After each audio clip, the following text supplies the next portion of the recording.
A woman vanishes just weeks after a large narcotics bust, and now more than 2 decades later, her family is still searching for answers. This is the Lourdes Contreras story.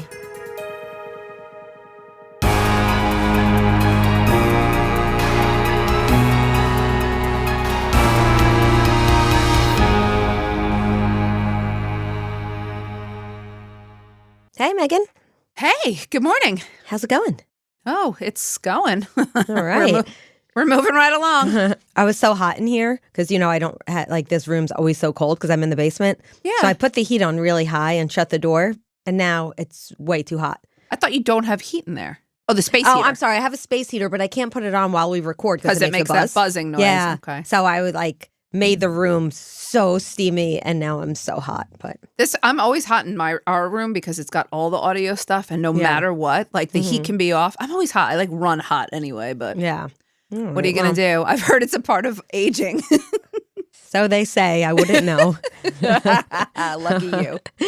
All right. So today's case, unfortunately, this is about the disappearance of a young woman, and this received really little media attention. I would say no media attention, but there were a few articles in the local newspaper when it first occurred. And over the years, there's been a few things here and there, but not really mainstream media. But this case came to me through a listener suggestion, and this is not just a random person. This is her mother. Oh, okay. Yes. Yeah. So Melanie had reached out. She's a listener, and she asked us to cover this case. And I did some research, and I got back to her and said, unfortunately, there's just not enough information for me to make it into a full episode. But she was willing to talk to me and give me some additional information to kind of fill in the blanks here. And I mean, that's the point too. Sometimes there's not enough information to make it a whole episode, but how is there going to ever be a full episode unless we get the information out there that we can? I don't know. Exactly. So I want to give a big thank you to Melanie and other family members who provided Melanie with information for today's episode. I'm sure it was not easy to talk about, but I'm hoping that more exposure will lead to answers for the family. Okay, so let's go ahead and meet Lourdes. Born on January 23rd, 1976 in Jalisco, Mexico, Lourdes had 2 sisters and a cousin who was like another sibling to her. And the 4 of them were like best friends, very close. Lourdes moved to the United States with her family at a young age and lived in California before some time, and then went on a trip back to Mexico where she met a man named Angel. These 2 kind of fell in love pretty quickly. They lived together there in Mexico for a few months before moving to the U.S. together in 1994, and they moved back to California. The couple had 2 daughters, one which I already introduced. They were born in 1995 and 1996. Now, the couple were not married. It's not clear if their relationship was a happy one, but there was no accounts that it was abusive or tumultuous in any way. Mm-hmm. In 1997, when her youngest daughter was only a year old, Lourdes left her children in the care of Angel, their father, and his parents, and she settled in Aurora, Illinois. Do we know why? Was she going to bring her children with her, or is that unclear still? So family says that she had some friends from Mexico who were living in Illinois, so that could be probably what prompted the move. Mm-hmm. But it's kind of unclear because she was a really good mother, and she was close with her family, and most of her family resided in California. So I'm not sure if this was a temporary move, if she was planning on coming back, if she was going to bring the children back with her at some point. But what I can tell you is that she did keep in touch with Angel, and she saw her daughters a few times a year and spoke to them pretty regularly. Okay. After Lourdes left to move to Illinois, the couple, Angel and Lourdes, didn't stay together. However, she did meet another man when she arrived in Illinois. We're not going to be releasing his name. Mm-hmm. I can tell you he was involved in some illegal activities, but I don't have a lot of information about him. Most of his crimes were drug crimes, as well as possible money laundering. So he basically owned a truck company, and he would move drugs and money using the company's trucks. Some people who knew him said he wasn't the nicest guy, but we don't know him. We can't really say. What we do know is their marriage ended pretty quickly after it started. Okay. The problem is, while they were married, though, Lourdes became involved in moving product for his drug operation. So she was now involved. By most accounts, they say she was never involved in any sort of illegal activity prior to meeting this man. So after the divorce, apparently their professional relationship continued. and she, continued to move product. She probably was making good money. It's not clear that she had employment. At one point, she was working at a hospital, but she never finished college, so it's possible she had trouble, supporting herself financially. So maybe this was a way for her to, start this new life in this new place. I mean, if it pays well, yeah, I'm sure. Yeah.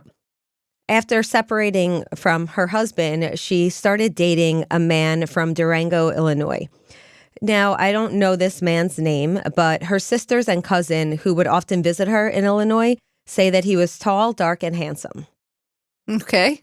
And around the time that she was dating this handsome stranger, she also reportedly got a job working at a hospital. So it is possible that she was trying to get out of that lifestyle, but then there's also some sources that say that her new guy was also involved in this enterprise as well. Little did Lourdes know how her association with these men would change her life, as on July 5th of 2002, federal investigators interviewed the then 26-year-old Lourdes, and this was as part of an investigation into the Corral trafficking ring. Oh, so this is big time. Okay. Yeah, so this ring, I did a little research to try to get an idea about this ring. So basically, they were supplying multi-kilogram quantities of cocaine to various associates and gang members in and around the Aurora, Illinois area. Oh. And unbeknownst to them, the police were running a major secretive investigation to try to bring the ring down. Oh, my goodness. Okay. You probably know this given your studies, but at the time, gangs, particularly the Latin Kings, had a major presence and were presenting serious public safety concerns in Chicago and the surrounding suburbs, and other major cities around the country as well. Right. So much so that the Chicago Police Department and the FBI's Organized Crime Task Force increased joint operations targeting the Latin Kings in particular in Chicago in 2001 to 2003. And this was pretty much a direct response to spikes in homicides, shootings, and drug activity that was tied to the gang.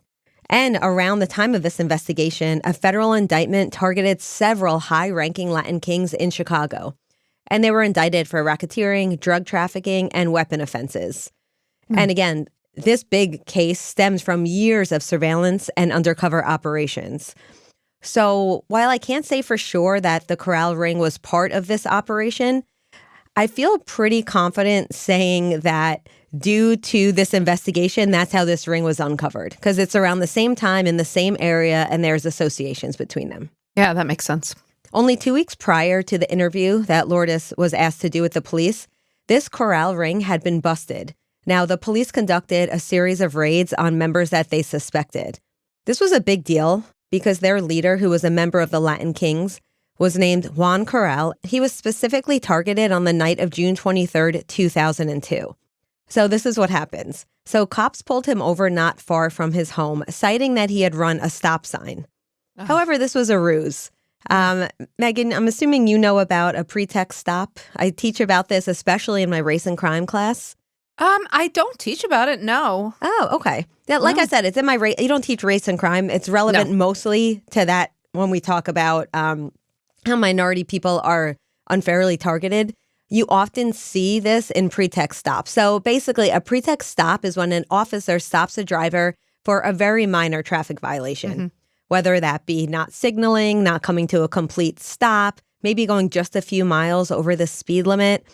And basically, this is a pretext or an excuse to investigate something else. Yeah. And it's usually to investigate suspected criminal activity such as drug possession, weapons, sometimes outstanding warrants. So, in other words, the real reason for the stop was not a traffic violation. It was a hunch or suspicion that he was involved in this illegal behavior, but they needed enough evidence to justify the stop. It's interesting. I don't teach about pretext stops, although I understand like the concept certainly as you explain it. But I just think if a police officer really wants to stop your car and wants to stop you and possibly search your car, I think they're going to. In general. Yeah, because there's so many minor traffic violations that we all do on the daily that we don't even realize we're doing. I think so. Definitely, I realize what I'm doing. So it seems obvious that police knew that he was transporting narcotics. I'm not surprised if they were surveilling him or his associates. So, this was all part of this sting operation. And they found what they were looking for. During the stop, they found 50 kilos of cocaine in his trunk. So his stop was a pretext stop, but it wasn't a hunch or a suspicion. It was investigation. They actually suspected. It sounds like it. I can't say for sure, but given the context, I'd say so. Okay. Now, over the course of this night, several other raids on ring members were conducted. Again, giving evidence that, yes, this was very much premeditated. These raids would result in the arrest of 13 individuals, and arrest warrants were issued for another 6 by the next day. I bet they got a lot of drugs off of that one. Yeah, and like I said, this guy, Corral, was one of, he was kind of considered, I don't know if they call it a kingpin, but he was a big guy in the operation. Right. Now, he was arrested and held for the cocaine and also for a parole violation. And just to give some information about this raid, by the end of the raid, agents seized roughly 50 kilograms of cocaine and almost $700,000 in cash, along with numerous firearms. And this is just from Corral and a couple of his co-conspirators. $700,000. Wow. Yes. Okay. Now, the Latin Kings were not happy about this arrest. In fact, only 24 hours after the arrest, many gang members showed up at the jail where Corral was being held, and they simply had a duffel bag of cash, and they emptied out $500,000 in cash to bail him out. Where did they empty it? In the streets, on the counters? Like, it's what do you mean? The way I picture it is them walking with a duffel bag and just like putting it on the police desk and being like, "Give us our guy." That's the way. It almost feels like it was like such like a move, like symbolizing like a power struggle to like bring a duffel bag of cash to the police station and be like, "Here's the money to bail out this guy." Meanwhile, they probably didn't let him use the money because it stems from drug. It's probably illegal earnings, but okay. I don't know. As far as I could find, he was bailed out. Oh, okay. All right. Wow. Yeah. That might have been strategic, though. There might have been some strategery in him getting bailed out, too, to see what would happen. On both sides, I feel like this is like very interesting because you have like the police with their strategies, and then you have, this drug ring gangs with their own strategies, and they're kind of playing this interesting game of chess. Yeah, yeah. But how does Lourdes factor into this? Are you gonna Yes. Yes, this was just kind of a sidebar to give you some information about this drug ring. But yeah, so listen, we don't know what she knew because no one has spoken to her. Nobody asked her what she knew, but her associations with the drug ring was not a secret to those who knew her. Corral later pleaded guilty around May of 2003, and this was also in agreement to testify against his co-defendants. Oh, he's a cooperator. Oh, boy. All right. That's not going to work out great, but okay. We don't know exactly what her involvement was, but investigators knew that she was somehow involved because, again, on July 5th of 2002, they went to interview her, and she told them that she didn't know anything. Unfortunately, it's never been made public, this interview. Her family actually told me that it was not the police who spoke to her, because if it was the police, you would think they can get that with the Freedom of Information. But it was actually ICE who interviewed her. And I was curious about why ICE got involved. But apparently they often get involved in Homeland Security investigations. And since many drug and gang networks operate across borders, obviously smuggling people, narcotics, weapons, money, that's why they often get involved in these drug investigations. From what I understand, they also have jurisdiction to investigate crimes that cross U.S. borders that involve immigration, customs, or international criminal networks. Yeah, that's exactly right. I always thought of ICE as only focused on immigration or custom issues. I don't think I realized that they also have jurisdiction over international criminal networks. Did you know that? Yeah. Yes, but only because I worked in the federal system and, I don't think that's common knowledge by any means. Sorry, just to bring it back for a second to Lourdes, the interview, I don't think I just want to make sure I understand this right. Was her interview done a couple days after they were all arrested? Yes. There's about 2 weeks after. Okay, so it wasn't like her interview was done before and they think maybe she had tipped anyone off. This was after the arrests had already happened. Yeah, Meghan. So it was a little less than 2 weeks after. So I understand why you're asking. Why are you asking? Yeah, because I just wanted to see if they think she snitched on them, and that's why maybe they were arrested. But yeah, the interview took place, you said, after their arrest. So it's not like her interview information she gave led to their arrests. And I think that had that been the timeline, I think we'd be talking about different theories for sure about what happened. Okay. Now, I don't know for sure, maybe you know, but the fact that it was an ICE interview, does that make it more classified? Is that why the family was not able to get a copy of it? I'm not sure. I'm not sure either. But I don't really know. I don't really know what all the rules are, to be honest. Freedom of Information Acts. There's certain information that's not accessible. Things that are like public and court records are. I don't really know, to be honest, if what information from interviews is accessible. There's also obviously state difference, jurisdictional differences on what's available, when it's available. But the family feels like that's a really important piece to this puzzle, is to know what was said during those interviews. And unfortunately, that's not possible at this point. I mean, so have they requested it directly from ICE? Is that what's happened, and just been told it's not available, or that they're not entitled to it? That it's not available. So basically the family members that I spoke to just said that they were unable to get their hands on it, and they worked with a private investigator. So it wasn't just coming from them, the request. They were actually working with investigators who were trying to get this information, and it almost seems like it just doesn't exist. Or if it does, it's classified in some way. And so the interview was on July 5th. I assume you're going to pick up and tell us now what happened to Lourdes after that. Yeah. So as I said, these interviews were never recorded, but I can tell you that busting the drug ring was a huge investigation. Like the police had been tapping the phones of many of the members and the associates. So like I said, she associated with them. So I bet you they were tapping her phones if I had to guess. Sure. Yeah. And also, I don't even know where her ex-husband or her boyfriend were during this. Were they part of this operation? Were they arrested? That's also unclear. I don't think it's far-fetched to think that, a lot of people were probably tight-lipped and they were scared to talk, and people probably got out of town around this investigation. I would imagine that's the case as well, yes. Okay. So as you asked, what happens after this interview? Yeah. After the initial interview in July, her life seemed to continue as normal by those who knew her. Now, this would be until October 3rd of 2002, when police received a call from Lourdes' uncle reporting her missing.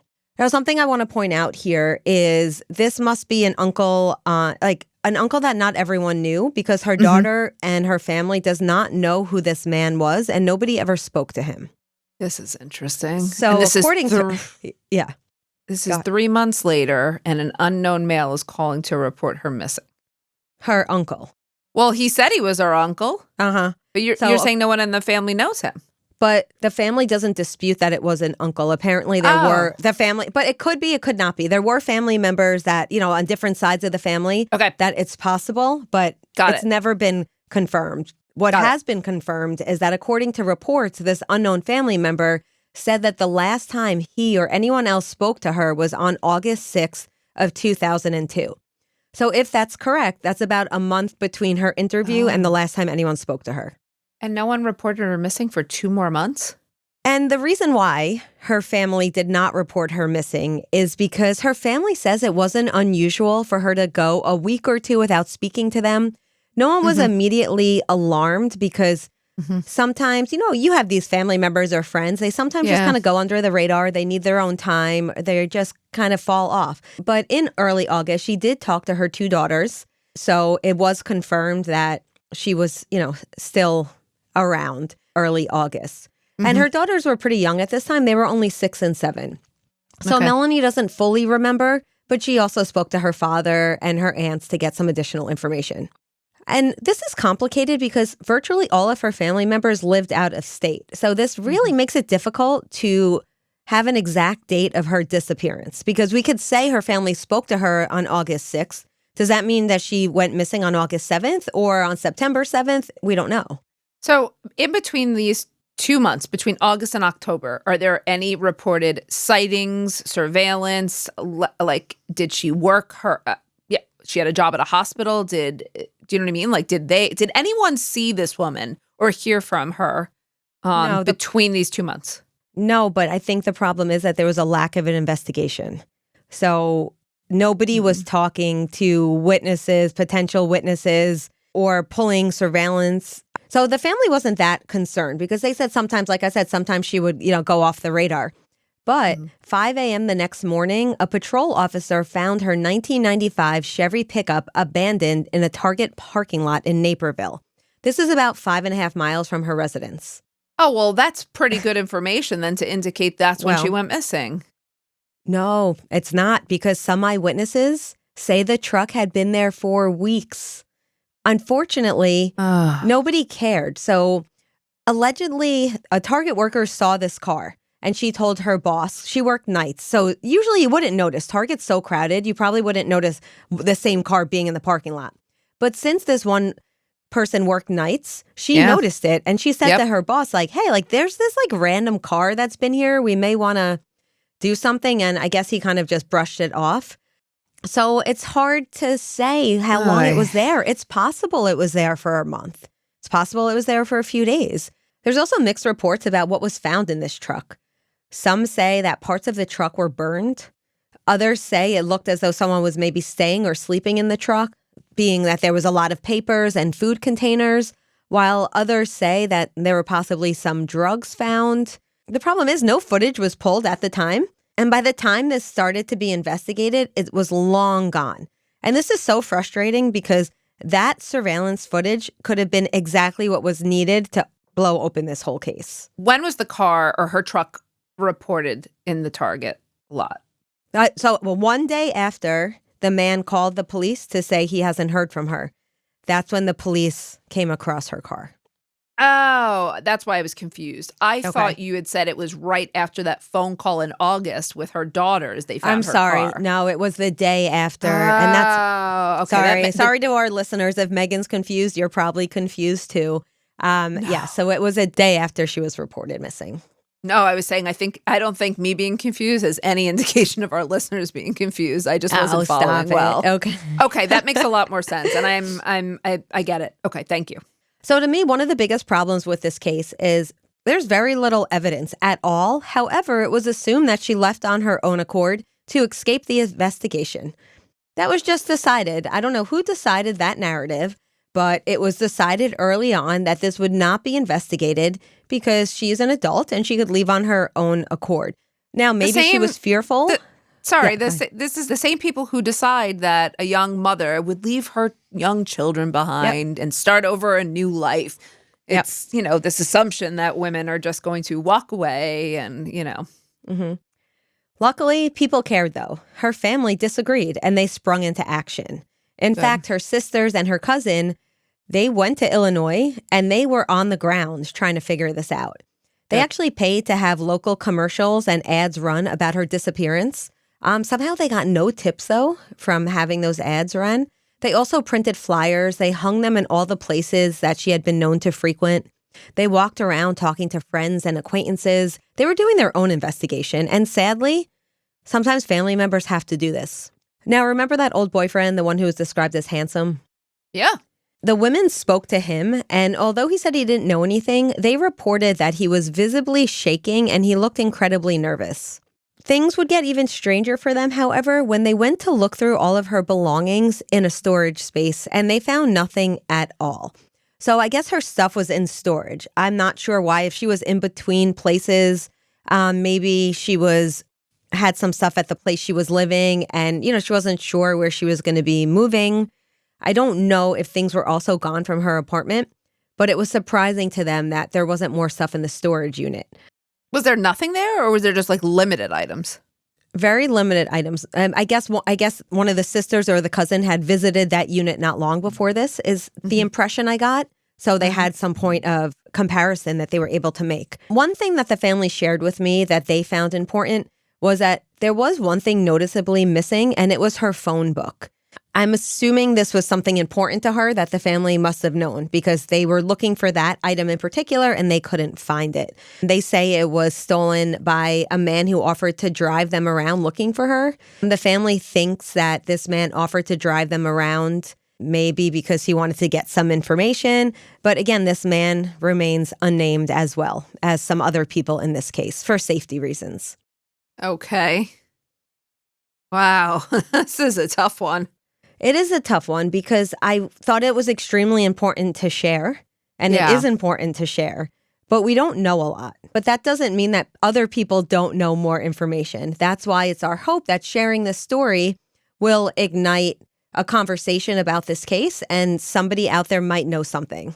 I mean, it's been 20 years since her mysterious disappearance, and her daughters have been pushing to have her case reopened. As they got into adulthood, I think they took more of an interest in trying to understand what happened.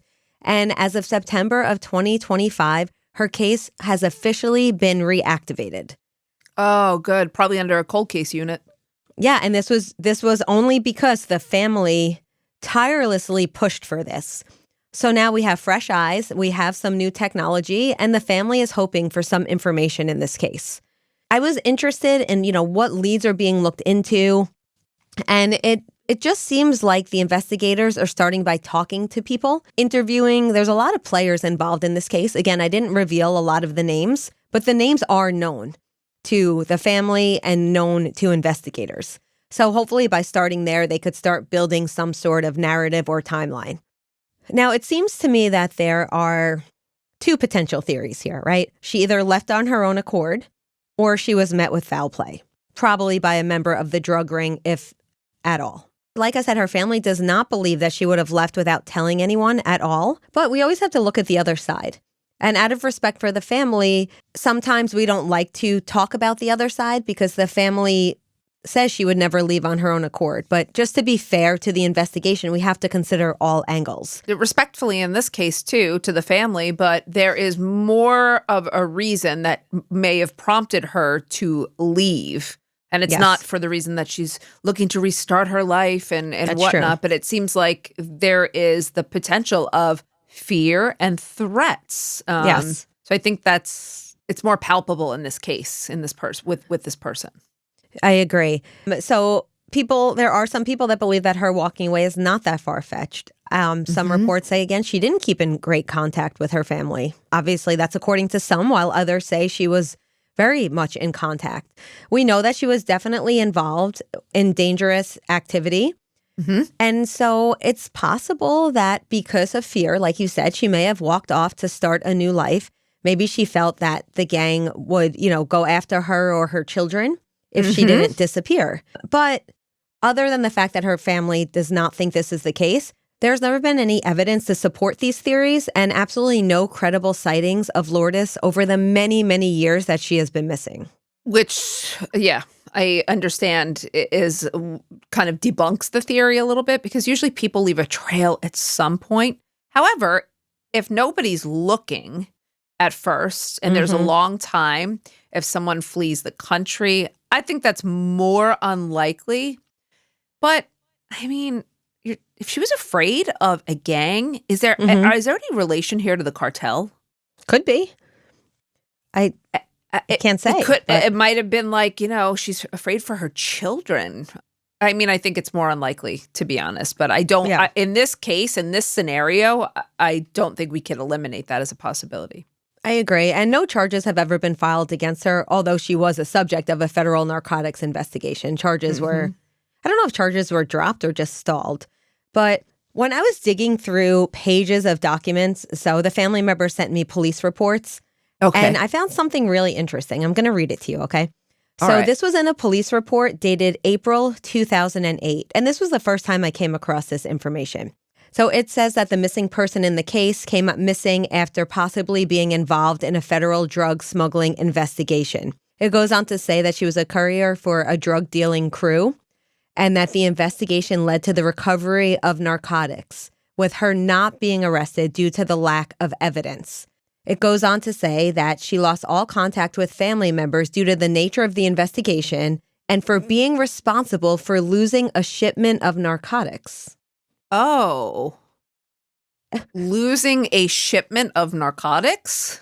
Yeah, so this report is from 2008, but it is the first time that I've ever seen it publicly mentioned that she may have lost a shipment of narcotics. And this could be a pretty big deal. Oh, this could be a huge deal. I mean, this could suggest motive why somebody would want to harm her, right? It certainly could. And losing, or do they think that she stole from them? Is it even true? Is it even true? Obviously, the police got this information from somewhere, probably from other interviews. And we know in these types of cases, people are throwing each other under the bus, and it's hard to know what's true and what's not, right? But I thought it was important to point out because it's something that kind of caused me to be like, wait. I've never heard that theory before. I'm hoping with this new investigator on the case, there will be more information that comes out. I know for a fact the investigator has the documents that I was looking at, so I'm sure they're looking into that point as well. And you said there's two possible theories, so I assume we just covered the second one, is that she was met with foul play because of something related to the interview she gave or her involvement in some way with this drug distribution. Correct. Or, I'm sorry, I guess there is a third option, that she was met with foul play and it was unrelated to this. Is that what you were going to say? Yes. I mean, the timing seems to indicate it probably had something to do with, but also, I don't know, you've mentioned just a couple of men that she was involved with, and it doesn't sound like maybe their backgrounds and characters are the strongest, so it's possible that she was in a relationship and met with foul play. Yep. To be a domestic violence situation. Yeah, I guess I just think that's still a possibility, and I'm sure the man that you mentioned, the one who's described as tall, dark, and handsome, might have been afraid for various reasons, but you never know if it could have been his relationship with her that was at question, or what his involvement is. There's definitely a number of theories here, I think. So Melanie took to TikTok to help with this investigation. Smart. Yes.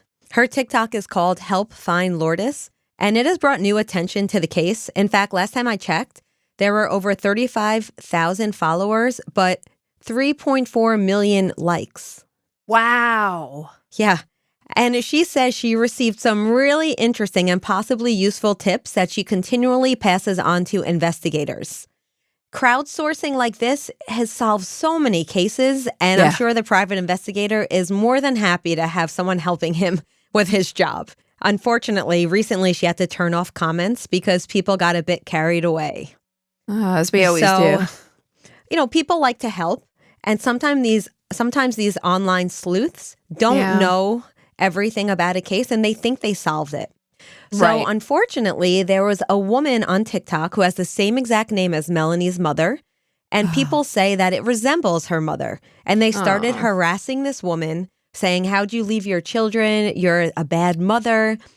So Melanie said, out of, respect for this woman's privacy, and just to, because she felt very bad because she didn't want someone to be harassed. She was just looking to crowdsource information. Of course. And like I said, she's been getting some really, what she considers really good tips. So hopefully she'll be able to turn comments back on eventually. And because again, they get really good information. I'm sure there's other ways that people can get her information other than, commenting on TikTok anyway. But I just hope that by sharing her story with our listeners, we can help spread the word and help bring some answers to Melanie and her family. Is she across on any other platforms? Is there a tip line or a police department, an investigator, like anyone that can? Yes. Okay. Let me give you some information. Today, Lourdes Contreras would be 49 years old, and at the time of her disappearance, she was 5'5" and 130 pounds with natural brown hair and brown eyes. She has a very unique tattoo. It is a snake that's inside and wrapped around an apple, and that's on her chest. Melanie actually got the same tattoo recreated on her back in honor of her mother. And then her sister got roses tattooed to honor her mother as well. If you have any information at all about the whereabouts of Lourdes Contreras, or believe that you have information on what may have happened to her or of anyone that she's associated with, please call the Aurora Police Department at 630-801-6655. And you are not required to leave your name. It's an anonymous tip line. Again, I want to give a big thank you to Melanie and her family for helping us with today's episode. We really hope that increased coverage of this case will lead to some answers and some closure for your family. I hope so, but I have a question. I mean, before we close out, you said that this case has not received a lot of mainstream coverage. What about other podcasters? Are we the only podcast who's covered it? Do you know if Melanie is working with any other podcasts? Because I can think of a few that might want to work with her. Yes, Melanie is currently working with several other really popular podcasts. I'm not going to say which ones. I don't know if she wanted me to or not. Okay. But yes, the story is getting out there. We will not be the only true crime podcast that is covering the story. That's a great question. Well, then in addition to like social media and TikTok, it's it's great that she podcasts provide another avenue for her to get the information out. Yep. And if you're listening and you have a case suggestion, as always, you can reach out to us and we will do our best to look into it. Unfortunately, we can't cover every case that people write in about because we get quite a few requests, but we really try to do as much as we can. Okay, before we head out today, we have actually 2 questions, one from a supporter and one through email. Okay, let's start with our supporter question. If you had to choose one course to teach for the rest of your career, what would you pick? I know mine without a doubt, so you can go first. Or if you need a minute to think. Is yours wrongful convictions? No, actually, you would think. What is yours? Race and reentry? Nope. Forensic psychology. Yes. So wrongful convictions has always been my favorite class to teach. Yeah. But as you know, within the last 2 years, I started teaching forensic psychology, which takes me back to my master's. And I forgot how much I absolutely love it. Because a lot of the issues I talk about in wrongful conviction, I talk about in forensic psychology anyway. I have a whole unit on wrongful convictions, so I still get that piece, but I also get to talk about competency and insanity and risk assessment and all of clinical interviewing. So much fun. Malingering. It's so fun. These are fun. Yeah. It's so fun. So that's mine. Can I guess what yours is? Sure. It's got to be Women and Crime. I like Women and Crime a lot. I also like teaching serial killers still, and I know it's outside of the norm, but I will say it's the class that everyone's always the most questions I get are ever in that class. But I want to also say that I'm not sure I've met a course that would be one I'd want to teach forever because I know even if you love the courses, I'm teaching like Intro to Criminal Justice for the first time in 16 years, and it's like or 15 years, something like that. It's like, I don't know, a new course can maybe inspire you or like, I don't know if there's a course I could ever teach forever because I always want to teach a new one and I want to learn something new. So I also realized that we answered this question very literal. I mean, if I could teach a class on anything, I would teach a class like on puppies or something. Right? Like no one said it had to be criminology. Okay, then I change it. I want to teach a wine tasting class. Wine 101. Yeah, or I would teach, you know what I would teach? Marlborough Valley region class. Oh, yeah. I just want to talk about Sauvignon Blancs from Marlborough, New Zealand. So honestly, if you and I, we would probably team teach a course in puppies, wine, and good food. Yes, that would be great. Okay. And Hannah. Oh, thank you. Okay, the next one, it's a little longer, but I'm going to read the whole thing because it gives context. And I really love this question. Now, this question says, I would like your view on the American defender tactic / tradition where the attorney states, quote, my client is not guilty, or something along those lines. In Norway, this would be highly unusual. The attorney will only state, my client maintains his innocence. My client does not claim responsibility for this. The attorney would never adopt the client's statements or views.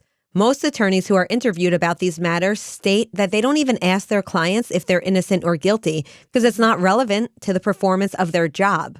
So let me finish it because I have so much to say I can't even finish my sentence. So the question is, how do you feel about attorneys taking their client's side and adopting their view on guilt or innocence? This is such a good question because I think people incorrectly believe that a defense attorney's job is to prove someone's innocence. It's simply not. Their job is to give their client a fair and solid defense, to make sure that none of their constitutional rights are violated, to make sure that they get a fair, impartial trial.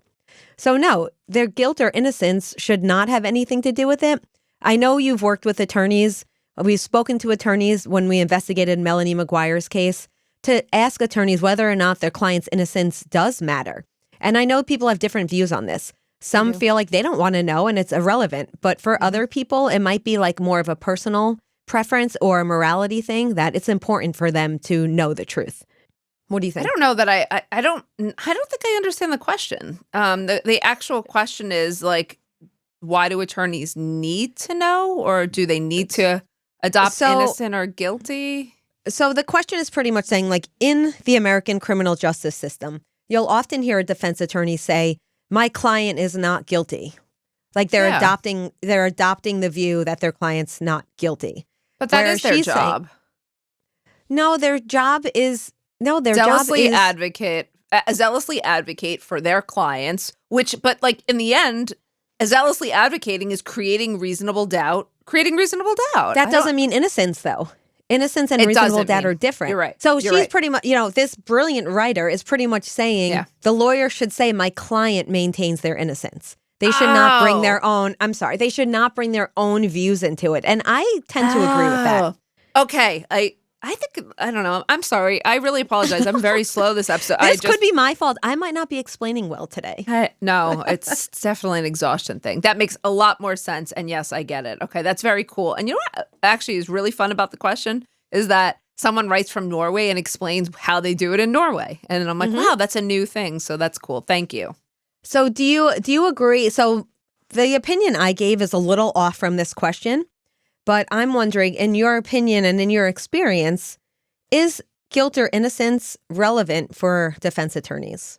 It's such a good question. It's really so at the core. If you're a defender, if you're defense, it's just you believe people are entitled, like you said, to a fair defense.